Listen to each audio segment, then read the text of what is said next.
Canarias 2.0.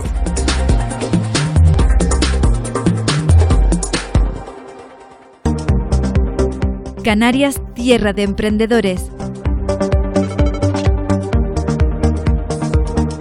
Consejos 2.0. Tecnología canaria al servicio de las empresas. La profesora Raquel Marín investiga el Alzheimer en Canarias. El legado de Atindamana llega al Museo Elder.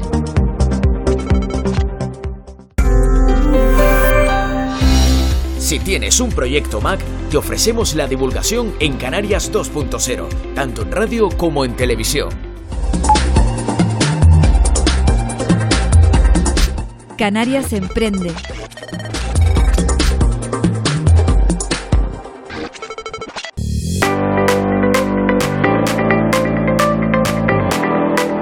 Esto es un negocio familiar y empezamos básicamente por la idea de mi padre, que decía que era una buena línea de negocio para emprender, y a raíz de ahí pues decidimos montar la primera tienda, que cumple este año 10 años.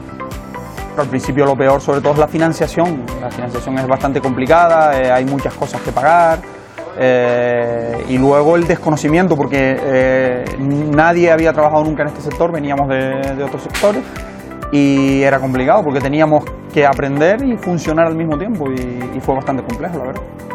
Es una suerte porque todas las tiendas que hemos montado en la isla han sido muy bien acogidas.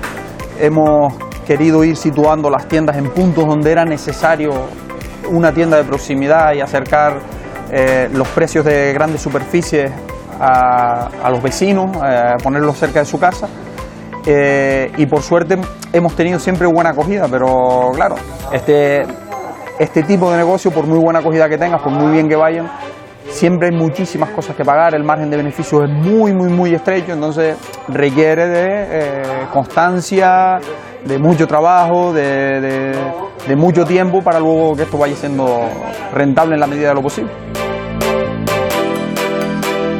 Nosotros teníamos la suerte de que contábamos con un local que era propiedad de mi padre, entonces a partir de ahí pudimos arrancar, pero bueno, tampoco era un local que estuviera libre de cargas, era un local que él tenía hipotecado, pero bueno, contábamos con eso y a partir de ahí arrancamos con la primera tienda.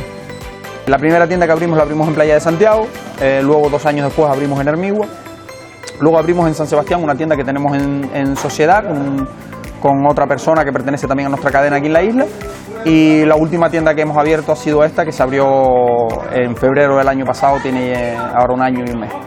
Dentro del municipio de Alajeroya nosotros teníamos una tienda que era la tienda de Playa de Santiago, la primera que se abrió. ¿Qué pasa? Que lo que era Alajero Casco solo tenía una tiendita de un supermercado pequeñito de una chica de aquí que luego decidió cerrarlo y se quedó sin tienda. Entonces nosotros vimos la necesidad que había en la población del casco del municipio de tener una tienda de proximidad, y por ahí decidimos lanzarnos y montar esta tienda. Realmente cuando la montamos, pues al principio se nos decía, bueno, ¿no creéis que una tienda es demasiado grande? Una tienda, no sé, incluso nos llegaban a decir demasiado bien montada porque claro, Alajero es la capital del municipio, pero es un pueblo pequeño. Nosotros teníamos muy claro que queríamos traer al pueblo las ventajas, que la gente de aquí no tuviera que irse a San Sebastián, no tuviera que irse a Playa de Santiago, no tuviera que irse a ningún lado para comprar y pudiera hacer sus compras semanales aquí sin ningún problema. Y ese fue el objetivo de la tienda y bueno, yo creo que lo hemos cumplido.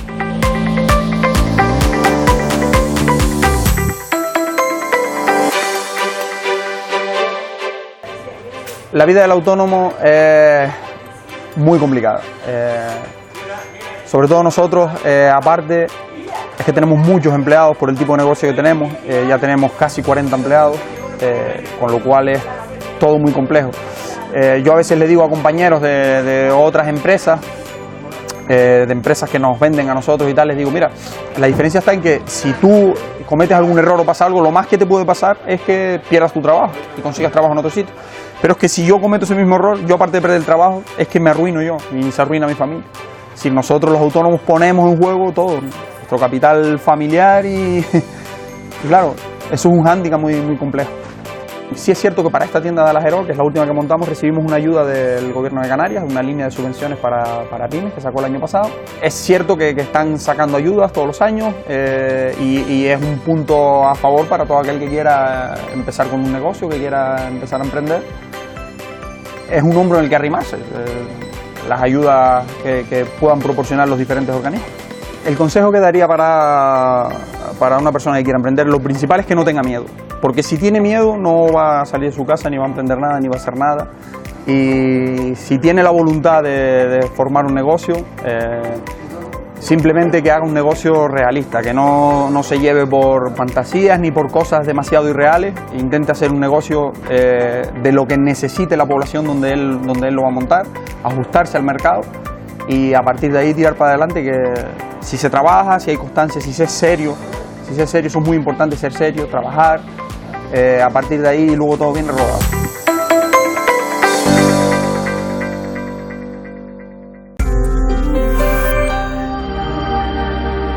K Electrónica patrocina este programa.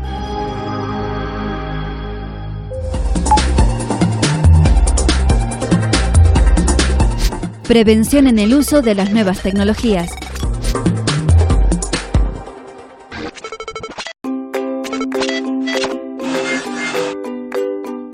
En mi trabajo como comercial, la movilidad es clave. Gran parte de mi trabajo tiene lugar fuera de la oficina, reuniones con clientes, viajes nacionales e internacionales. Necesito estar conectado desde cualquier lugar. Cada día, los terminales son más pequeños y tienen más prestaciones. Esto ayuda en mi trabajo, pero hace que sea más fácil perderlos o que me los roben.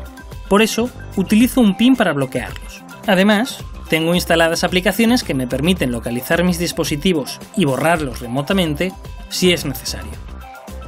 Cuando viajo, necesito acceder a información confidencial desde muchos sitios: restaurantes, hoteles, salas de espera, trenes. Debo hacerlo de forma segura para minimizar los riesgos a los que me expongo. Si me conectara a una Wi-Fi pública, podría poner en riesgo mi información. En este tipo de redes, la información va sin cifrar y cualquiera podría interceptarla sin que yo me diera cuenta. Entonces, ¿cómo puedo proteger mi información al conectarme con mis dispositivos móviles? Tengo dos posibles soluciones. Una opción es utilizar conexiones móviles 3G o 4G en lugar de las Wi-Fi públicas. Para eso puedo utilizar un módem USB conectado a mi ordenador o compartir la conexión de mi smartphone de forma segura. Otra opción es utilizar una red privada virtual o VPN. Con esto se cifran los datos que transmito y nadie puede acceder a ellos. Si es necesario, puedo combinar las dos opciones para maximizar la seguridad. Por mi trabajo, accedo a información confidencial desde distintas ubicaciones. Configurando bien mis dispositivos y aplicando medidas básicas de seguridad en mis conexiones, garantizo la seguridad de la información que manejo, porque la información de mi empresa es muy valiosa y debo protegerla.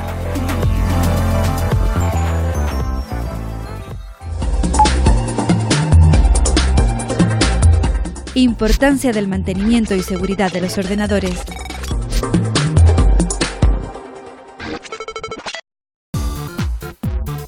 Para una empresa hay pocas cosas más importantes que la continuidad del negocio y el buen funcionamiento de los equipos. Diversos informes calculan que a finales de 2019 el gasto de las empresas en ciberseguridad alcanzará los 124.000 millones de dólares en todo el mundo. La optimización de los servicios informáticos y la protección de sus datos puede ahorrar muchos costes. Existe una nueva tecnología creada por la empresa canaria Alicios Informáticos que ayuda a mantener los equipos de las empresas, garantizando su mejor rendimiento y fiabilidad y aumentando su durabilidad.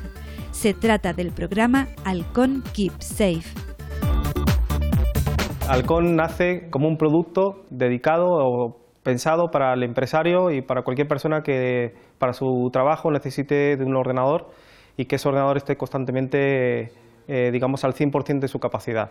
Es un producto que está diseñado para dar la máxima recursos a la máquina constantemente y cubre cualquier tipo de necesidad que pueda tener una persona que trabaja con este tipo de herramientas, desde la seguridad, el que no seamos atacados y estemos constantemente actualizados, un call center por si acaso tenemos algún tipo de duda, También tenemos monitorización constante de la máquina para intentar evitar ataques o directamente darnos cuenta de un fallo antes de que realmente se produzca.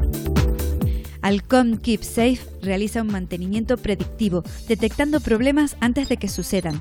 También permite alargar la vida útil de los equipos y actúa para reparar los daños detectados. Bueno, este es un caso de un gráfico que tenemos del uso de la CPU en cualquier ordenador en las últimas 48, 24 horas, una semana. Con estos gráficos nosotros somos capaces de identificar cuando a una persona se le está quedando realmente corto el ordenador, porque el uso de CPU va a estar constantemente en valores muy altos y los valores bajos nunca van a existir, ¿no? Entonces Alcom es una herramienta que identifica o que te ayuda a identificar cuando un ordenador realmente se está quedando anticuado. Además, Alcom KeepSafe permite realizar auditorías de software y hardware en tiempo real, tecnología de primer nivel, hecha en Canarias para el mundo.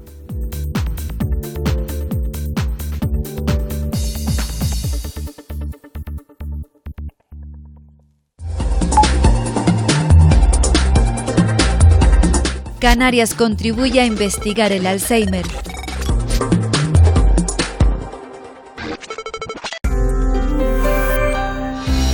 Si tienes un proyecto Mac, te ofrecemos la divulgación en Canarias 2.0, tanto en radio como en televisión. Raquel Marín es investigadora y profesora de la Facultad de Medicina de la Universidad de La Laguna.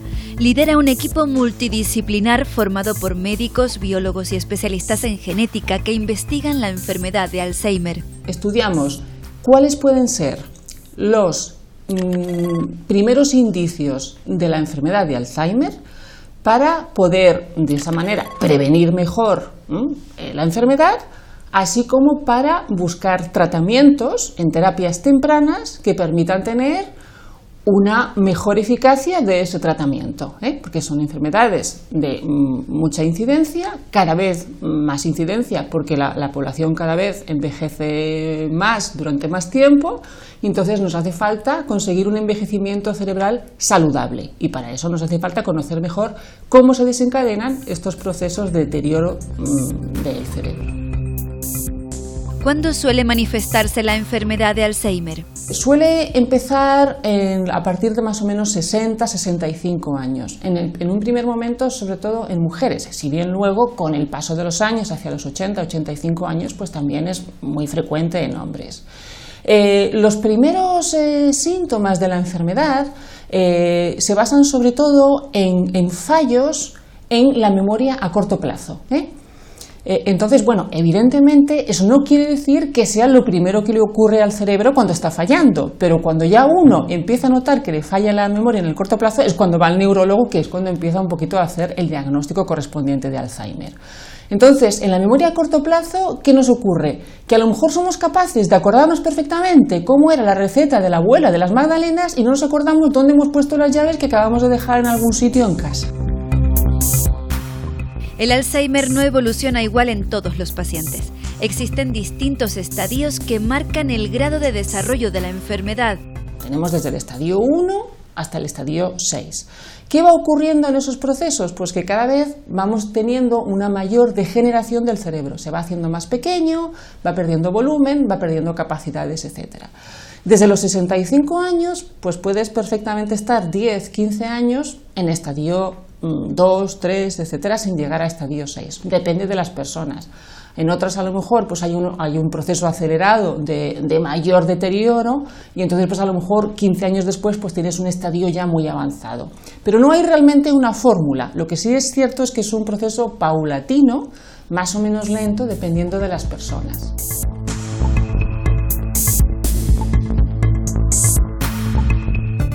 Con su investigación, la doctora Marín y su equipo tratan de hallar métodos que permitan detectar antes si un paciente padece la enfermedad de Alzheimer para así frenar su deterioro neuronal.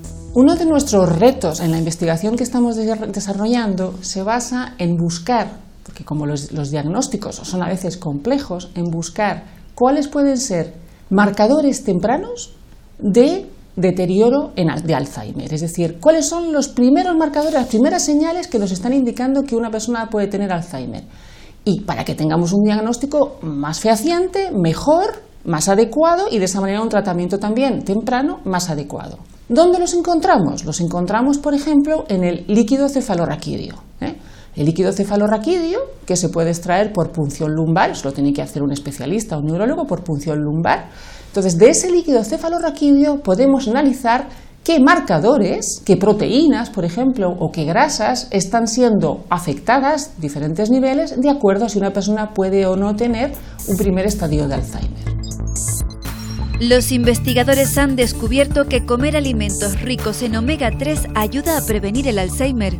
Uno de nuestros hallazgos más interesantes, muy reciente, se basa en el hecho de la importancia que tienen algunas grasas, las que llamamos grasas estructurales, en el cerebro. Hay que tener en cuenta que el cerebro, después del tejido adiposo, es el Michelin, ¿no? que tanto nos incordia en verano, después del tejido adiposo, el órgano más graso es el cerebro. Entonces, ese cerebro tiene una grasa, que llamamos grasa estructural también, que es extremadamente importante para lo que es mantener la funcionalidad del cerebro. Hay estudios clínicos que demuestran que el incorporar en la dieta pues fuentes ricas en omega 3 puede ser, pues en cualquier caso, una ayuda preventiva para mantener una actividad estructural. Bien, ¿cuál es el problema de los omega 3? Pues el problema es que el ser humano es muy perezoso a la hora de producir su omega 3, es decir, que tiene que incorporarlo. ¿Y cuáles son fuentes ricas de alimentos en omega 3? Pues bueno, tenemos por ejemplo muchos de origen marino, desde algas, los pescados azules, etcétera, y también en el mundo vegetal, para el que no le guste mucho el pescado, aunque son menos ricos, pero también tenemos algunas semillas, granos de lino, también algunos tipos de vegetales como el brécol, etcétera, etcétera. La esperanza de vida ha aumentado 10 años y esto ha hecho que se multipliquen los casos de Alzheimer. La incidencia de Alzheimer aumenta en Canarias, pues con el aumento también del envejecimiento de la población. A eso hay que añadir que tenemos también un turismo residente, que muchas veces es un turismo pues que ya viene pues a pasar sus últimos días, su jubilación, pues europeos del norte, etcétera, que también pues lo que hacen es aumentar nuestra población que tiene pues una edad mayor de 65 años, ¿no?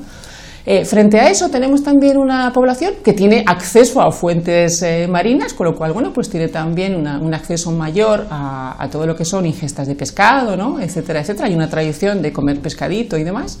Y también bueno, pues que es una población que vive mucho en familia, que tiene también un contexto social pues más o menos armonioso, etcétera, etcétera, ¿no? Es una población sociable, que eso también ayuda mucho pues a tener una salud cerebral importante. Con lo cual, ¿cómo estamos? Bueno, pues estamos como el resto de Europa con respecto a que tenemos una incidencia de Alzheimer como resultado del envejecimiento de la población, pero bueno, comemos pescado y somos en general gente feliz, y eso ayuda. ¿La gimnasia mental ayuda a prevenir el Alzheimer? Mi respuesta es sí. Hay que tener en cuenta que el cerebro está formado por neuronas y esas neuronas hablan, son las que hablan entre sí. Si las neuronas hablan poco, pues acaban degenerando. Si hablan mucho, pues acaban manteniendo esa funcionalidad. Con lo cual, si usamos nuestro cerebro de manera que cambiemos nuestras rutinas, viajemos, cambiemos de supermercado, intentemos hacer esfuerzos de memoria para recordar cómo se llamaba el vecino que teníamos en el quinto hace 3 años, cuántos números de teléfono me sé, pues eso va a ayudar también a mantener, por decirlo así, esas conexiones que si no acaban perdiéndose. Entonces yo sí aconsejo para mantener una gimnasia cerebral, los sudokus, el tener las relaciones sociales también, el intentar aprender algo nuevo, aunque sea, yo tan mayor, pues sí, aprender algo nuevo, pues todo eso va a ayudar. Y también hablar, el lenguaje, desarrollar el lenguaje, leer libros, etcétera, pues todo eso también va a ayudar, yo creo, a mantener pues eso, una salud cerebral.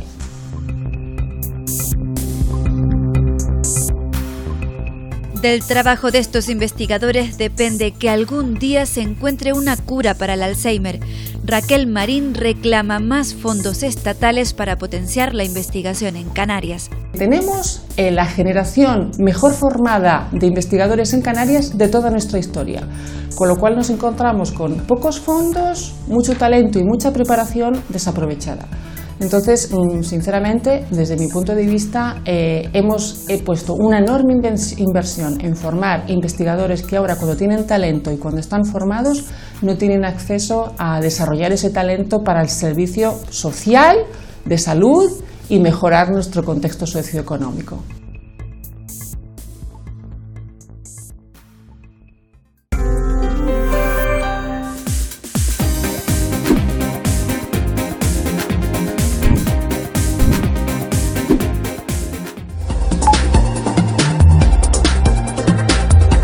La prehistoria de Canarias en el Museo Elder.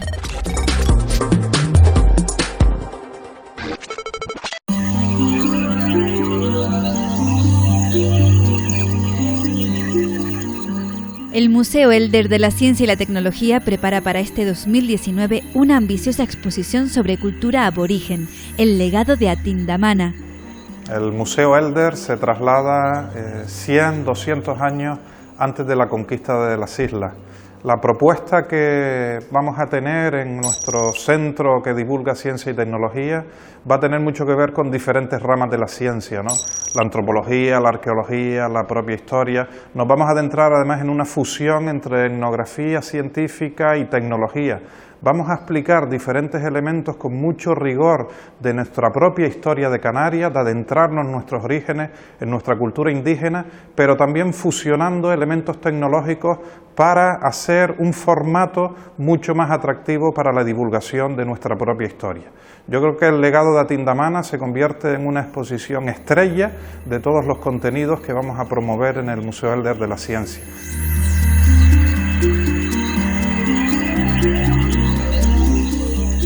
A esta exposición se dedica media planta del museo con un recorrido geográfico y de vivencias de lo ocurrido en la época prehispánica en Canarias junto con la última tecnología.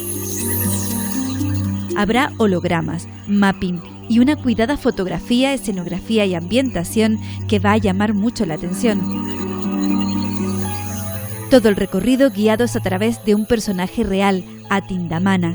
Hemos elegido este personaje del que cuentan las crónicas para que nos acompañe en una exposición experiencial que queremos que los visitantes disfruten de otra manera, otro tipo de exposición la que hemos ideado, en la que nos sumergimos en una época muy anterior a la nuestra y con unos habitantes que tuvieron que adaptarse a su entorno y a los distintos hábitats de la isla de Gran Canaria. Tenemos una isla que es nombrada por todos como un continente en miniatura y efectivamente ellos también encontraron cuando llegaron a Gran Canaria un continente en miniatura y tuvieron que adaptarse porque las condiciones eran completamente diferentes a las que tenían en el espacio en el que provenían, del norte de África.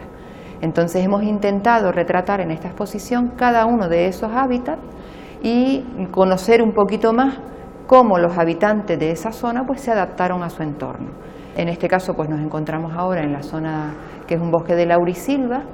En esa época la isla era mucho más verde que la que nos encontramos ahora. Las crónicas hablan de hasta 5 ríos de aguas perpetuas y tenemos un breve espacio también que representa ese verdor que tenía la isla en su momento.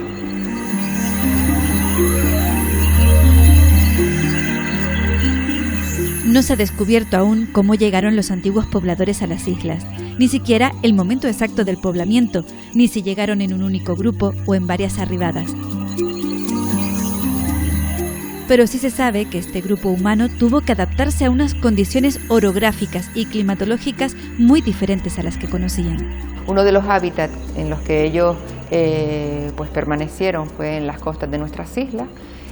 Muchas de ellas todavía se pueden observar cuevas de habitación, ¿vale? Horadaban cuevas en las rocas para que les sirviera de espacio de habitación y también construían casas, en este caso las más cercanas a la costa, con bolos de basalto. ¿Por qué se asentaron en la costa? Porque inicialmente el clima en Canarias es muy benigno, era un clima propicio para que alguien pueda habitar y después también porque encontraban ahí muchísimos recursos alimenticios. En muchas de nuestras costas pues vienen a parar la final de los barrancos, con lo cual eran tierras fértiles y también en la costa pues encontramos la alimentación que todavía pues nosotros consumimos, peces, todo tipo de mariscos. Bueno, ahora ya queda menos en las costas, pero en la época de ellos pues había gran variedad. Utilizaban artes de pesca, como el embarbascado, y gracias a eso pues, podían subsistir en estos entornos.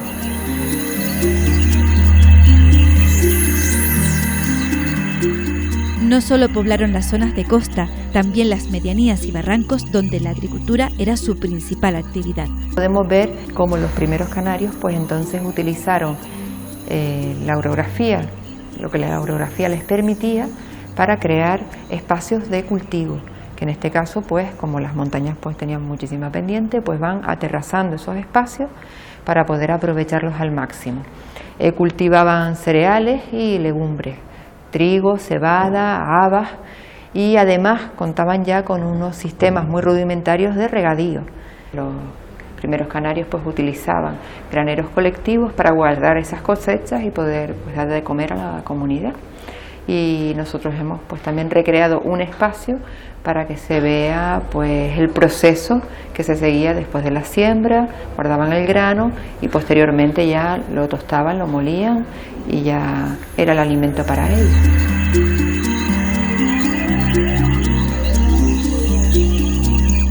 Y también descubrimos en esta exposición cómo se adaptaron los aborígenes que vivían en las zonas más altas, en la cumbre. Nos vamos a encontrar con algunas personas que viven en las zonas más altas de nuestra isla, en las montañas. Allí pues principalmente se dedican al pastoreo y también su atuendo, su vestimenta, pues está acorde con las condiciones meteorológicas de la zona, mucho más frías que las que nos encontramos en su momento en la costa.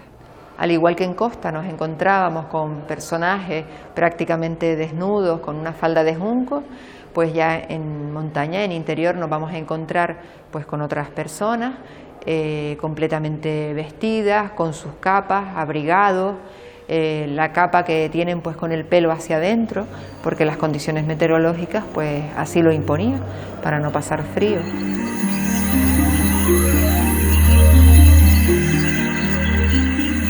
El Museo Elder de la Ciencia y la Tecnología quiere acercar nuestra historia prehispánica al público en general, como vía para completar nuestra identidad isleña. A través de esta exposición descubriremos aspectos menos conocidos de la sociedad aborigen, la tecnología que usaban para construir viviendas y cuevas, su lenguaje, sus creencias o sus conocimientos astronómicos. Después de hacer toda la visita a la exposición, realmente lo que queremos es que las personas que vengan a visitarla se vayan con el interés de querer saber más, ¿vale? Aquí recreamos algunos espacios, no son ni mínimamente parecidos a la grandeza que tienen muchos yacimientos y montañas y la verdadera naturaleza que tenemos en la isla, pero lo que queremos principalmente es que el visitante se vaya con la necesidad de quiero conocer este espacio que he visto aquí, pero en la realidad. Quiero conocer un poquito más de esta población, quiero conocer un poco más pues cómo vivían, cómo se enfrentaron al mundo, cómo desarrollaron su tecnología y despertar en ese visitante el interés por ir a visitar yacimientos, museos y conocer un poquito más de los primeros pobladores de las islas.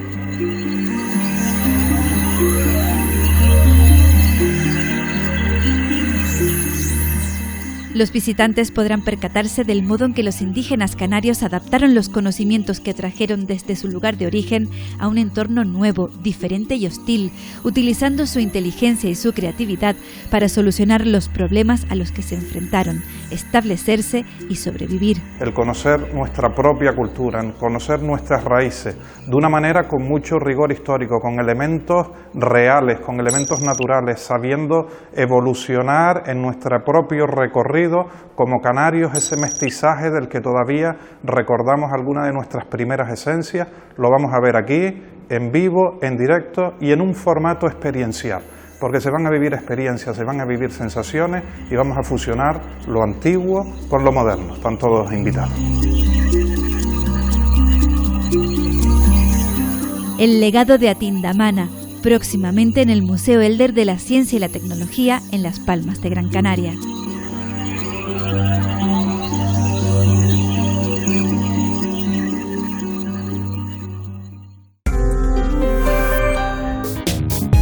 Convoco, la aplicación móvil para la comunicación masiva e inmediata, patrocina este programa. Canarias 2.0. Toda esta información y mucho más a través de nuestra página web y nuestras redes sociales.